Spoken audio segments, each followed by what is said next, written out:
സ്ത്രീകളുടെ പ്രധാന ചുമതലയിൽ ഒരുക്കുന്ന സിനിമ മുംതയുടെ സ്വിച്ച് ഓൺ നടന്നു. രാജ്യത്ത് ആദ്യമായാണ് സർക്കാർ വനിതകൾക്ക് വേണ്ടി മാത്രം സിനിമാ പദ്ധതി ആവിഷ്കരിക്കുന്നത്. KSFDC നിർമ്മിക്കുന്ന ചിത്രം ഫർസാന പിയാണ് സംവിധാനം ചെയ്യുന്നത്.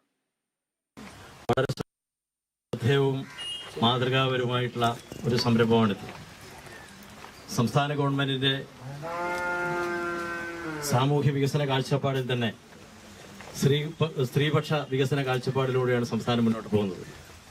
6ഓളം സിനിമകൾ നിർമ്മിക്കാൻ ഒരു സിനിമയ്ക്ക് 1 കോടി 1.5 കോടി എന്നുള്ള രീതിയിൽ കണക്കാക്കി അതിനെല്ലാ സാമ്പത്തിക പിൻബലവും അക്കാദമിക് പിൻബലവും എല്ലാം നൽകിക്കൊണ്ടുള്ള ഉജ്ജ്വല സംരംഭമാണ് കേരളത്തിൽ നടക്കുന്നത്.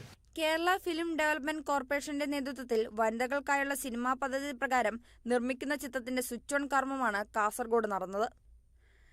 ചടങ്ങിൽ ജില്ലാ പോലീസ് മേധാവി D. ശില്പ ക്ലാപ്പ് നൽകി.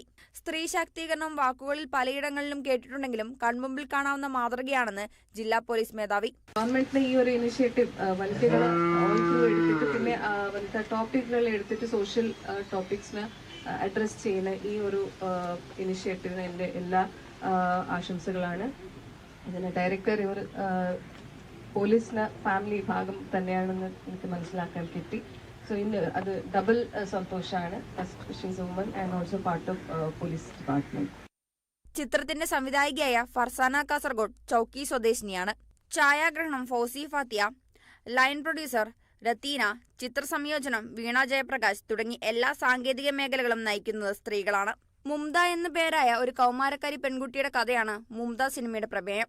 നിരവധി ഹ്രസ്വ ചിത്രങ്ങൾ സംവിധാനം ചെയ്തിട്ടുള്ള ഫർസാന KSFDC 2020 വനിതകൾക്ക് സിനിമ ചെയ്യാൻ അവസരം നൽകി തിരക്കഥകൾ ക്ഷണിച്ചപ്പോൾ തന്റെ സിനിമയും സമർപ്പിച്ചിരുന്നു. അതിൽ നിന്നാണ് ഇപ്പോൾ മുംത തിരഞ്ഞെടുക്കപ്പെട്ടത്. 2011 ഒരു സിനിമ പ്രൊഡ്യൂസ് ചെയ്യാൻ വേണ്ടി നോക്കി. അത് കുറച്ച് ചെയ്തപ്പോൾ തന്നെ എന്തോ ഒരു കാരണം കൊണ്ട് അത് ഇല്ലാതായി.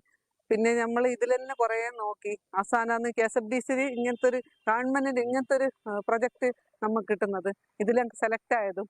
അപ്പോൾ അങ്ങനെയാന്ന് നമുക്ക് ഇതിലെനിക്ക് കയറി വരാൻ പറ്റിയത്. കാരണം ഒന്നാമത് ഈ കാസർഗോഡുള്ള പ്രത്യേകിച്ച് മുസ്ലിം പെണ്ണുങ്ങളൊന്നും ഇതിലോട്ട് ഇറങ്ങൂല ഇങ്ങനത്തെ സംഭവത്തിലൊന്നും. ഇങ്ങനെ ഒരു സംഭവം കിട്ടിയതുകൊണ്ട് ഞാൻ അടുക്കൽ നിന്ന് അരങ്ങത്തേക്ക് ഞാൻ ഇപ്പൊ എത്തിയിരിക്കുകയാണ്. Kerala vision news, Kasaragod.